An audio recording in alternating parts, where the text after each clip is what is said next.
Hello everyone and welcome back to the Old Retired Guys channel. Been a while. Thanks for stopping by. Look at this old girl. So I found this in a junkyard and picked it up right. I guess it was heading to the crusher. And I figure I'll take her and fix her up a little bit, make her proud once again. I think this is a Delta, and I believe it was from the 1940s. And if someone wants to drop in the comments, maybe there's someone knows a lot about these, can tell me when it was. Just interesting stuff. So I was pleasantly surprised that when I plugged it in, everything works. Everything certainly needs to be cleaned up and this and that, but everything works up. Obviously a slow return on the Quill. I'm going to take this small chuck off, put a larger chuck on. I already have one. Ordered knobs for the ends of these. Ordered a Delta switch. I'll rewire it. The motor runs. Wow, that make me happy. Can't imagine what that would cost these days. Ordered a new belt for the top. The table goes up and down as it should. So, yeah, it's a real good start here. So what I hope to do when I'm all done this is maybe make it into something I could put a cross vise on and maybe do some real light milling or, elongated holes or something along those lines. Maybe not, but it's certainly worth restoring. And this won't be an Emron with 3 coats of clear on it or something. I'll probably just clean this up real nice and maybe give it a brush paint job or something like that, put her back into action. All right, let's see what we can do with this. Okay, so we're going to start by removing this 1/2-inch chuck. It might be a 3/8 chuck. It's too small. And we're going to replace it with this Jacobs chuck that's a 3/4 chuck. We're not going to do it right now because I'm not ready, but that's going to be a lot better right there like that. We're going to continue on. I'm going to remove this box and the wiring, and we'll see you in a minute.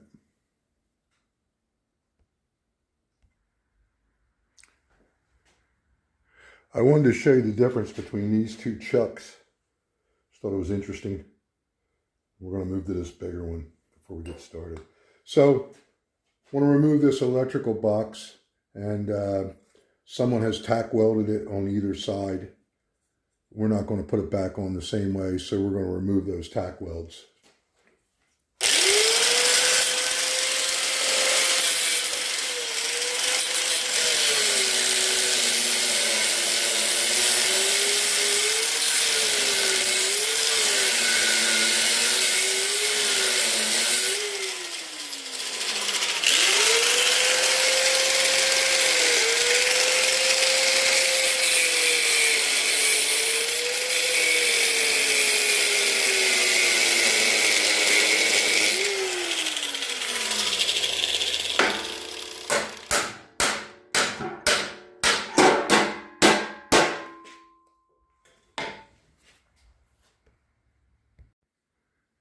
So in this electrical box, remember, I believe this is from like the 1940s.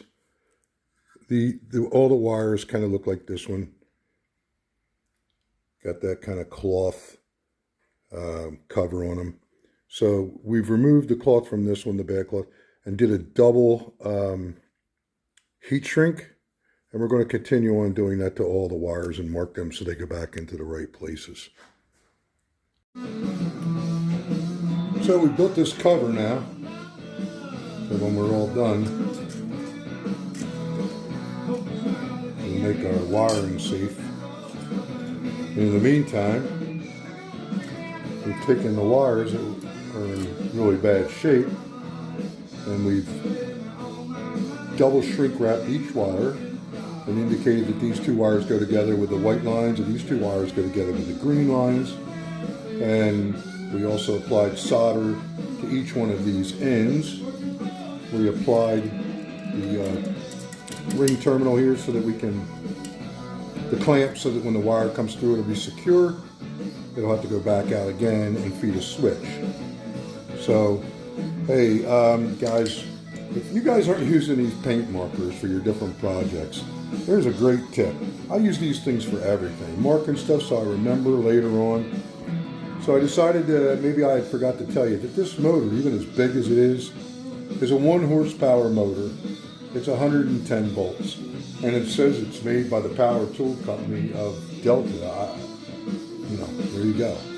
So I think our next step is we're going to clean some of the old wiring up that's going to go in here and go to the switch that we don't have yet, and the box that we don't have yet, the new box. We're going to remove this top, and we're going to remove the old belt, and the new belt is on order. So that's kind of where we're at right now. So as I said, we have a new belt order for this. Should be in any time. So we're going to remove that.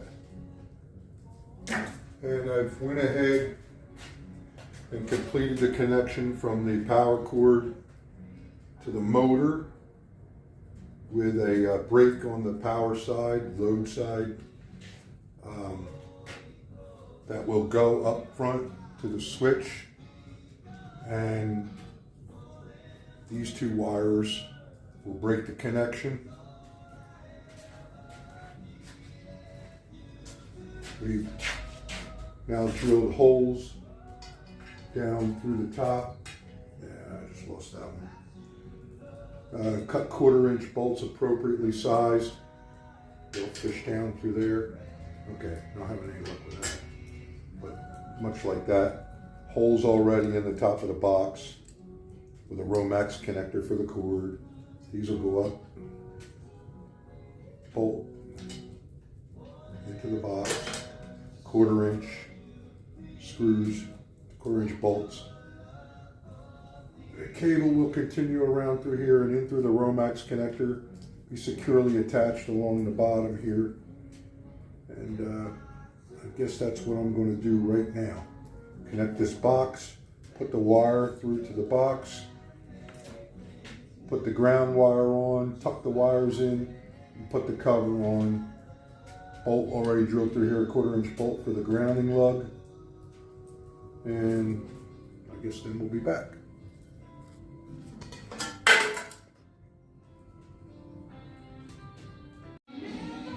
I've attached a cover that I built for the electrical box, and using this wire wheel, I've been starting to clean up this head unit. It's coming up pretty nice. I know sandblasting is probably the way to go, but it's like 7 degrees outside, and really didn't want to be out there sandblasting, so I'm looking for an alternative way. I wanted to raise this head unit, and I wanted to get the top of it up to the top here.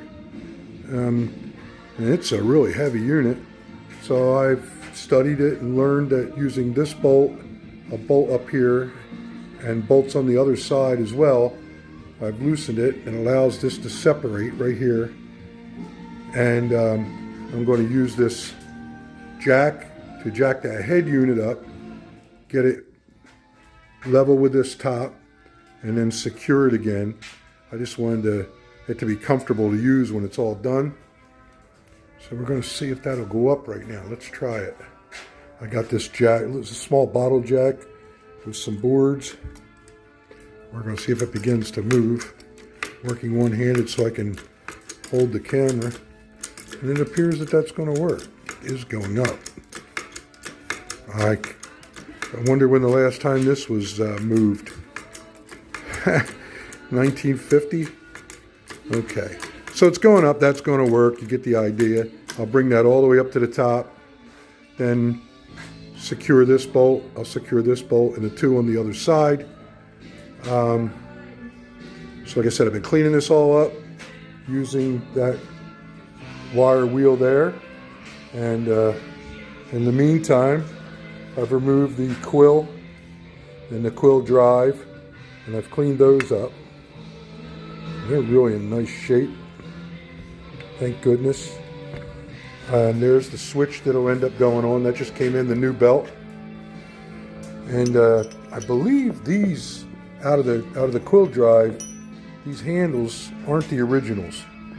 Simply because it looks like someone welded ends onto them, maybe with Allen bolts. So I'm going to maybe come up with something different than that. I've ordered a couple balls for the end. The cameraman really needs to be fired. He stinks. But yeah, okay. So that's the idea there. And pretty cold out, so we're trying to keep the shop warm. So this is a great project for it being so cold outside. Like small projects like this, you know, doable, not overwhelming. That's kind of what I like. So I've installed that box we talked about earlier, right here in the front where I thought the switch would be. And when I get the switch in there, I'm kind of not liking where it's at. I think it's going to be like right in the way when you're using it. So I might come up with a way to move it over here to the side. There's the spring, much like that on a chainsaw, that when the Quill drive goes through that and turns, it brings the Quill back up into the head of the drill press. So I'm going to continue on cleaning this up. And also, you may have noticed some Pilgrim has drilled holes in the bottom here. So I'll be filling those holes. And then I think the idea will be I'll weld them up. And then I think the idea will be I'll put some sort of a hole saw in here when I'm all done and bring it down and put a hole where it belongs in the bottom there. And then continue cleaning the base plate up, and there you see the hood that goes over the belts. And also wanted to tell you that the belt I got is a little bit shorter. I didn't intend it to be, but it's a little bit shorter than the one that was on it. So I'm thinking, oh darn, I'm going to send that back. But, you know, I'm learning with you guys. I've never had one of these, so I'm learning with you guys. Right here, it seems like there's a bolt you loosen on both sides, piston here, that moves this entire motor unit in and out. And therefore, we'll move this pulley closer to this pulley, and therefore I can use the shorter belt, or at least that's my hope, and then tighten it back up with the same process. So I'll tune you back in when I get a little more done. So I've worked on this, moving these pistons in and out. I can get them to go out, but I can't get them to go in any further. And I'm talking about like 2 hours worth of work.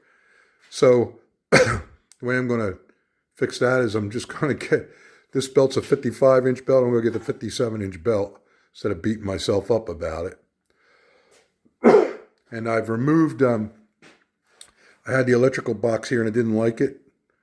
And I've kind of built a bracket right there that comes through the hole that was in the drill press for some unknown reason. I have no idea why.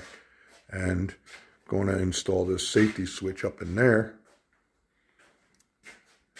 The hole starts here. Guys, jump in the comments there if you know what these holes were and stuff. I mean, there's another one there that I have no idea what it does. There's where the Quill feed goes. I'm thinking about maybe using this one to install a light.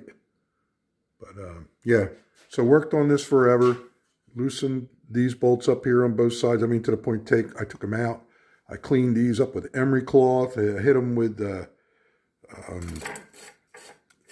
PB Blaster. Can slide this motor unit out and in, but only as far in as it is. So I can't get the belt that I have on it. So I get a different belt. And now I am thinking about taking this box off, which is kind of crowded inside. I'm thinking about taking this box off altogether and putting a large box on it that has 2 receptacles in it. And then I can run a plug out of that maybe to a light. So I'm thinking about changing that out too.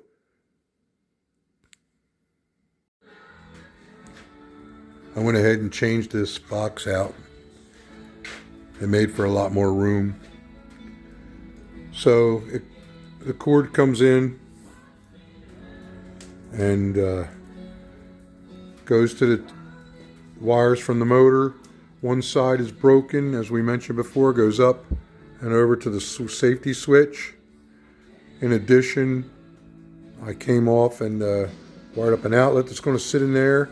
That'll allow me to have a light come on, and the light will be independently switched. It won't come on with the drill press. That has worked out good for me in the past because you can set your material all up without having to turn the drill press on to get a light. So do you ever wonder why you save stuff like this? Found this in storage, just what I'm looking for, because I'm going to maybe put this, I don't know, I can't get far enough away, under here like this so that it'll shine on the work. And I found a hole right here that maybe I can tap. I don't know what it's for. And under this light, when I take it apart, there's threads there. So I'll be able to put a bracket, attach this to the bracket, and have a light. Let's see how this works out. So we're going to try this again, a little unorthodox here. I had tapped this hole. I decided against this hole for no real reason other than I wanted to get the light as far away from the work as I could.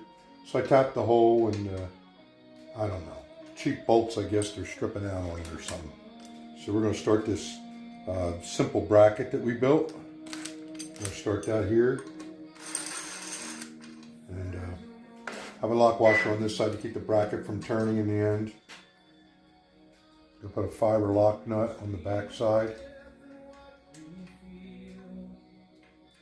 Or at least I hope to.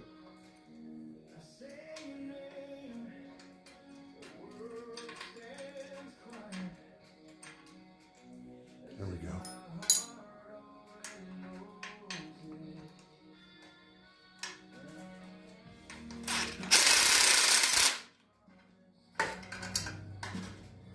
Turn this to the top.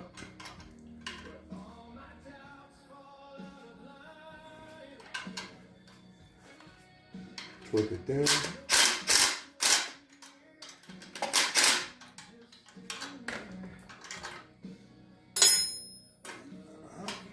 Still not tight enough, but we're tight enough.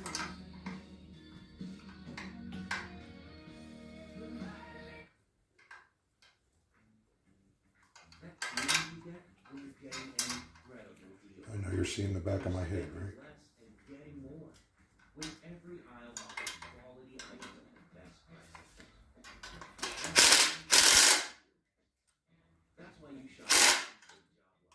All right. Got her that time. Seems to be pretty plumb. We took the light apart, took the base off. If you remember, the light's set like this with a base on it. I had no choice but to cut the plug off. I wish I hadn't had to do that. But taking it apart on the other end, up in this end, seemed much more difficult. We're going to put this up in here. Maybe this is coming together for you now if you weren't understanding before. I'll thread this nut in a washer. Might go back and put a lock washer on this before I'm done. Might be a good idea.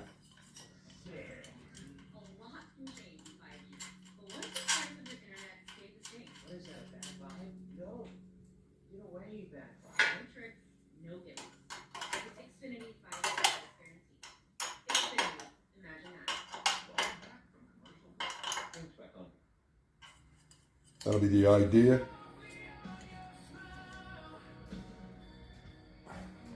Light will sit like that. We'll, when we run these cords all nicely, we'll run this one alongside of it, the right length with a plug, and it'll go in there. That was the purpose of putting the plug there. Turn the light on, light our work. So I think I will go back and put a lock washer here. I don't know. A personality or something. But yeah, and a bulb. Paint this all up when I paint everything else up. I think we're on our way there to something.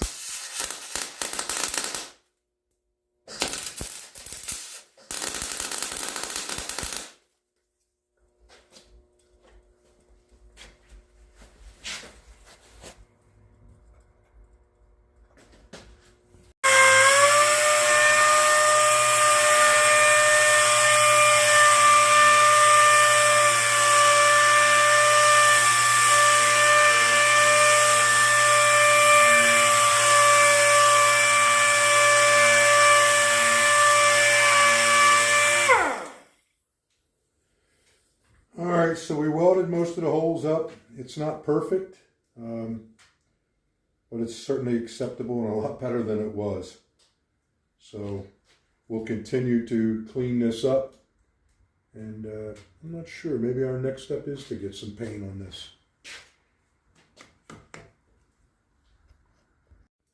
So all the loose paint's been removed with that wire wheel on a grinder, followed up by a hand wire brush, followed up by a piece of Scotch-Brite and degreaser, and then a soapy water. And so got some of the parts we don't want painted taped off. And I'm going to go ahead and probably attack this with a brush, followed by a rattle can for any places I couldn't get. We're going to see how that comes out. Major snowstorm headed our way here in the Northeast. Getting a nice hearty breakfast this morning. Let me get this toast off here, it's burning. So, yeah, I got my wood stocked up in here. Trying to get ahead of it. So, got the paint on the press here. Like a Rust-Oleum type paint covered up with a rattle can. Turned out pretty decent. Got my belts for the top, supposed to be here today. And got to get this tape off. Maybe secure those lines.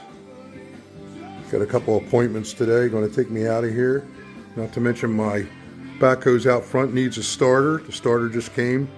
And the snowstorm coming, that's my only machine that has heat inside. So I want to be, you know, my stereo, my heat on, pushing snow. Like living like a king. So there you go. That's how far I am.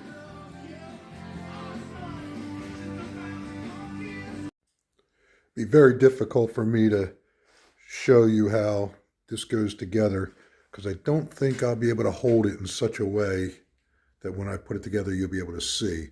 But let me just try to point out what I'm going to attempt to do here. So this quill right here, these splines will interlock with these splines, excuse me. This is the horizontal quill drive that goes through the drill press like that.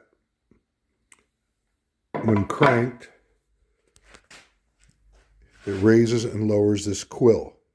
Now this quill will sit in here like this, and inside there's a spline that turns independently of the quill. So this goes up and down, and this spline, when up in there, connects to this pulley. The spline goes down through here, and the female spline goes up onto the male spline, interlocks with the quill drive going through. Now, I've read there's many ways to lubricate this. Which is the right way, I'm not sure, because there are an array of different ways to do it, an array of applications. So I'm going to use just lubricating oil, very lightly, skim coat it. I've heard everything from graphite to lightweight grease. Anyway, on this spring return, I don't know if you could see, that's the problem. I'm trying to let you see. So when the horizontal quill drive comes over, you see this little hook in here, goes in, and let's see if you can, I don't know if the camera's going to pick it up. If you see this small slice in the quill drive, that will go through there and interlock with that spring. And that's what I don't think I can hold and do at the same time. So I'm going to put this together, and then I'll bring you back to see the end result. Might make more sense. So now we've slid the quill back up inside the head unit, and the quill drive is linked in with that, so they can go up and down. And when you get to this point, you can use this depth gauge right here, screw it all the way down to hold the quill up in place, because there's nothing holding the quill until you do get that right in there like that. And I'll have to push it in a little bit further. As you can see, this needs to go this way more toward the shaft. So I got it that far, and then I realized, there's no way that spring is tight enough. Well, by mistake or by luck, I found that on the back side here, if you look closely, there's a set screw. If you loosen that set screw and take a small screwdriver up into the bottom, I'm hoping this is helping someone. Maybe they can't get there. Okay, right there, underneath. If you see that screw, get your screwdriver on that. Okay, this cameraman's got to go, right?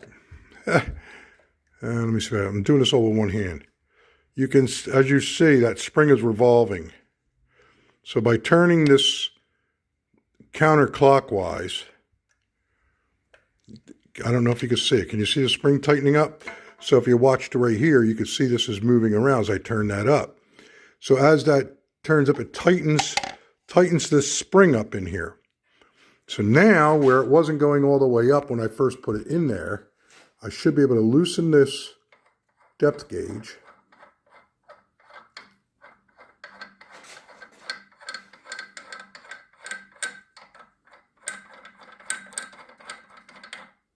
All right, and then, okay. So eventually, you'll have your handles out here. You can see that's going right back up like it belongs. So, is that about, I might give it a couple more turns. I might tighten it up a little bit more. All right, so I'll tighten that up a little bit more from the bottom, and then tighten the set screw down in to lock it. And then I'll put, there's a like a Teflon plate that goes on here. There's a washer and a nut, and a cover for this, and a washer and a nut. So we're going to do that, and we'll be back. We have installed the cover and the nut back on the Quill drive. This assembly is kind of complete. It's working well. So at this time, we're going to install the chuck. And if you slide the chuck up into the drive, up into the spindle, you'll feel it kind of lock in. And it goes in one way. Then you take some blocks of wood, put them underneath, bring it down using the drive, and press it in, using it like a press. Okay, now I will have to, it looks like with the weight of the chuck now, I'll have to again go back and readjust the spring mechanism. And quite enough time. It felt like I had too much. Now I don't have enough. So I guess there's another tip we're learning. When you install the chuck, the weight of the chuck's going to change that. So I'll adjust that up. And then we talked earlier in one of the videos, or earlier in the video, about this not being an original, or perhaps it is, but it doesn't seem to me that this is an original part. So we're going to discard those. We're going to take these bolts, which fit into the Quill drive perfectly. I'm going to cut these heads off. I don't know if it's going to require turning these down in the lathe a little bit, or what I'm going to have to do to put a fine thread on the other end to install these balls on this end. So I think that's where we're at this point. So it does end up, I'm having to mill the heads off these bolts. Probably have to reduce the diameter in order to run a tap down them. Then we'll put some threads on it. I believe they're fine threads for the balls.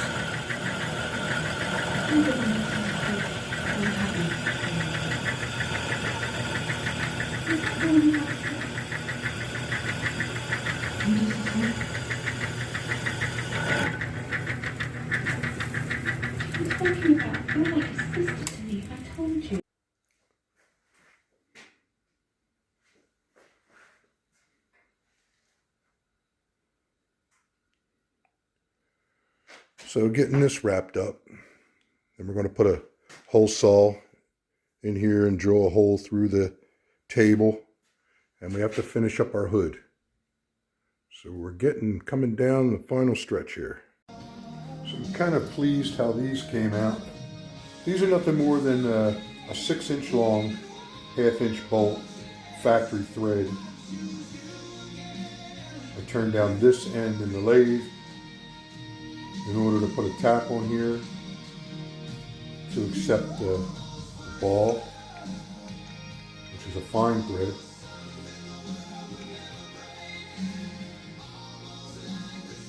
I'm going to put a standard 1/2-inch nut on here.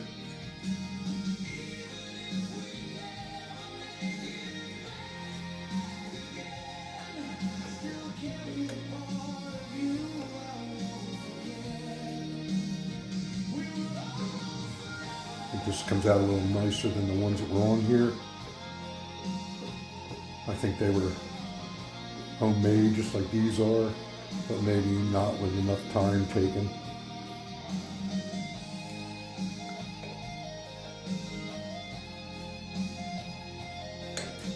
There you go.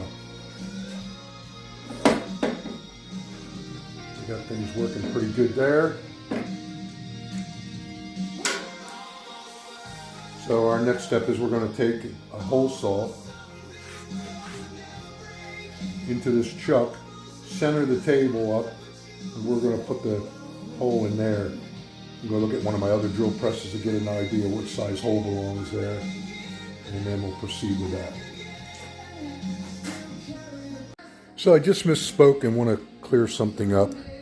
I believe when we were talking about making these handles, I referred to tapping, and it was a die. So to be clear, this is a tap. That's for going inside a female hole and making threads like a bolt would go into.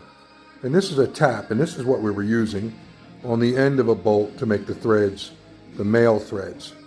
And I think that most of you know that, and it was just an honest mistake, but so that there's no one confused, that's how that goes. So again, a tap, a die. All right, clear them out. And we're getting ready now to drill this hole that's going to be in the table.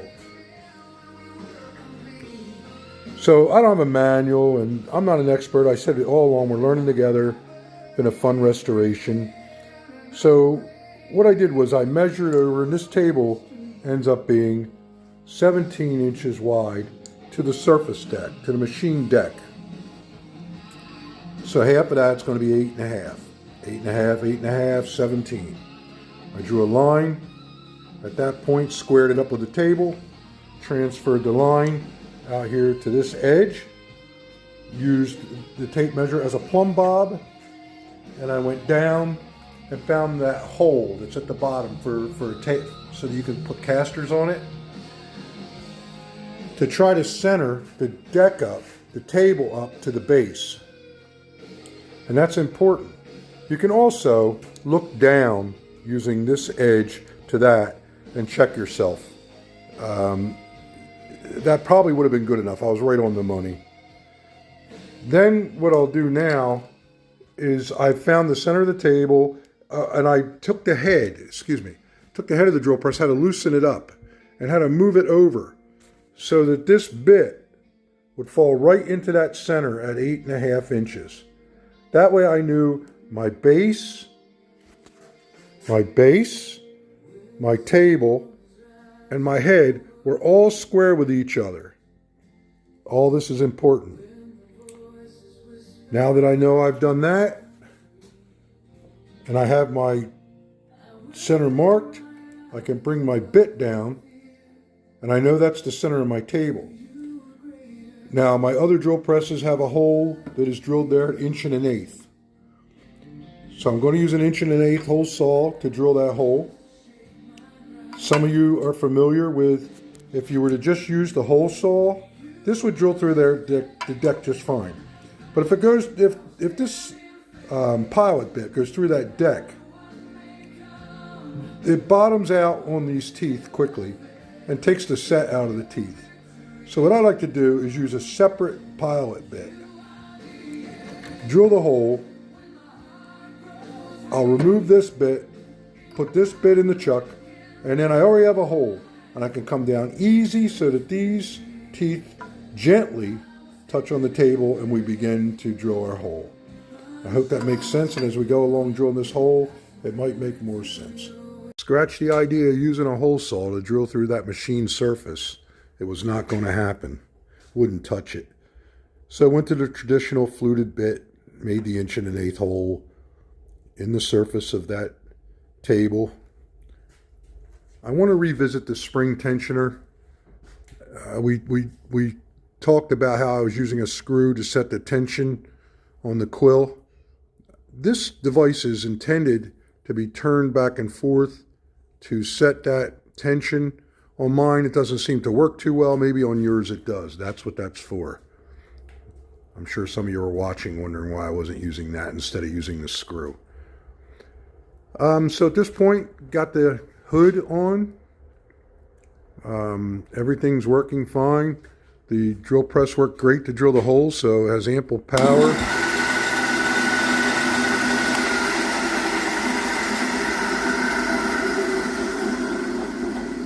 I think that about wraps this restoration up. I will be building a dolly for the bottom of it, so it can be moved around the shop or out to sweep or what have you. All my equipment is set up that way. So thanks for following along on this version of the old retired guy.